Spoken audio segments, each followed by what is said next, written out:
расман муҳориба дар вазни 61 килограмм байни варзигари тоҷик хуршед қаҳҳоров бо рекорди 9-1 ва варзигари француз мохтар бенкаҷӣ бо рекорди 27 рӯзи 8 июл дар турнири пфл Европа. Ассалому алайкум дӯстон, хушомадем ба шабакаи мо. Дар навори имрӯза барои шумо анонсҳои якчанд беҳтарин муҳорибаҳоро омода кардем. Ҳамчунин маълумот оиди пахши мустақими турнири UFC имшаба, маълумот оиди пахши мустақими бокс байни Ҷервонта Девис ва Раян Гарсия, натиҷаи муҳорибаи Шараф Давлатмуродов дар Беллатор ва муҳорибаи рӯбарӯи Шавқат Раҳимов зидди Ҷо Кордина. боварӣ дорем ки навор ба шумо писанд меояд. Барои ҳамин наворро то охир тамошо кунед. Мо боша оғоз мекунем. доруҳое ки айни замон шумо дида истодаен доруҳои гиёҳии босифат аз ширкати шифофармо мебошад, ки шумо имконият доред ки ҳамаи ин доруҳоро бо нархи арзон дастрас кунед. доруҳо барои хунукзадагӣ ва қавӣ кардани мардонагӣ, барои фарбе ва харобшавӣ, барои ришу мӯйсарбарорӣ, барои дарди дил, дарди мушакҳо ва ҳамчунин равғани сиёҳдона, ки пайғамбар саллаллоҳу алайҳи васаллам гуфта буд ки ба ғайр аз марг ба ҳамаи дигар дардҳо даво мебахшад. худи ҳозир ба номерҳои дар рӯекран буда занг зада доруҳои даркории худро харидорӣ кунед ва ҳатман аз номи канали Паҳлавон гап занед. ҳамин гуна шумо ҳам доруҳои даркории худро ба даст меоред ва ҳам канали моро сахт дастгирӣ мекунед. шаби гузашта президенти UFC Дана Вайт анонсҳои якчанд муҳорибаҳоро расман эълон кард ва биёед мебинем ки ин кадом муҳорибаҳоянд. муҳорибаи рейтингӣ дар вазни нимёна байни чорум рақами рейтинг Билол Муҳаммад бо рекорди 22-3 ва панҷум рақами рейтинг Гилберт Бёрнс бо рекорди 22-5 рӯзи 7 май дар турнири UFC 288. муҳорибаи рейтингӣ дар вазни сабук байни якум рақами рейтинг Чарлз Оливейра бо рекорди 33-9 ва чорум рақами рейтинг Бенил Дарюш бо рекорди 22-4 рӯзи 11 июн дар турнири UFC 289.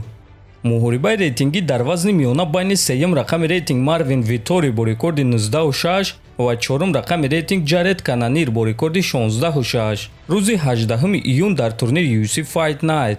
муҳорибаи рейтингӣ дар вазни ним сабук байни панҷум рақами рейтинг Ҷош Эммет бо рекорди 18-3 ва нуҳум рақами рейтинг Илия Топурия бо рекорди 13-0 рӯзи 25 июн дар турнири UFC Fight Night.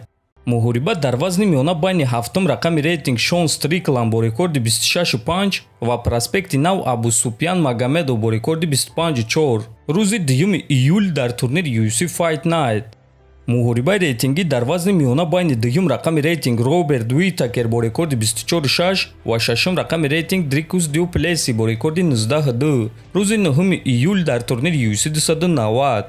муҳорибаи рейтингӣ дар вазни сабук байни даҳум рақами рейтинг Ҷелин Тернер бо рекорди 13-6 ва 11-ум рақами рейтинг Дэн Хукер бо рекорди 22-12 рӯзи 9 июл дар турнири UFC 290. ва муҳорибаи шавқовар дар вазни нимёна байни Роби Лоулер бо рекорди 29-16 ва Нико Прайс бо рекорди 15-6 рӯзи 9 июл дар турнири UFC 290.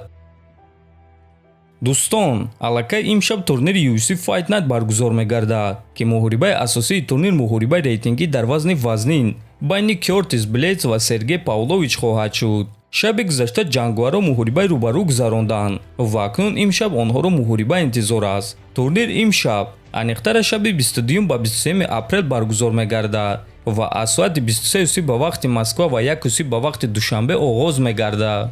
муҳорибаҳои асосии турнир боша аз соати 2:00 ба вақти Москва ва 4:00 ба вақти Душанбе оғоз мегардад. ссилкаи пахши мустақими ин турнирро дар телеграм канали мо Паҳлавон теҷа пайдо карда метавонед. ссилкаи телеграм бошад дар описани видео.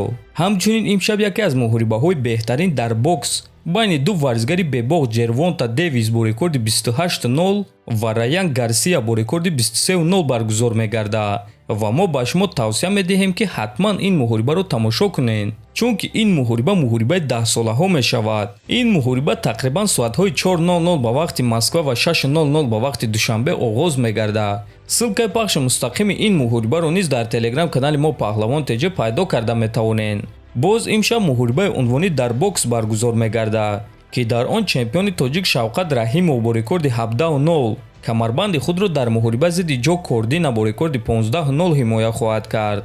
ин турнир аз соати 21:00 ба вақти Москва ва 23:00 ба вақти Душанбе оғоз мегардад ва мо албатта ки ба ғалабаи Шавқат боварӣ дорем ва ба ӯ ғалабаи дурахшон орзумандем.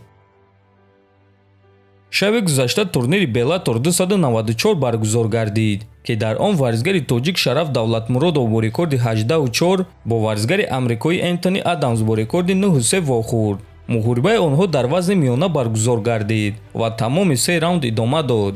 дар натиҷа Шараф Давлатмуродов бо қарори ҳамаи доварҳо ғалаба ба даст оварда рекорди худро 19-4 кард ва аввалин ғалабаи худро дар ташкилоти Bellator ба даст овард.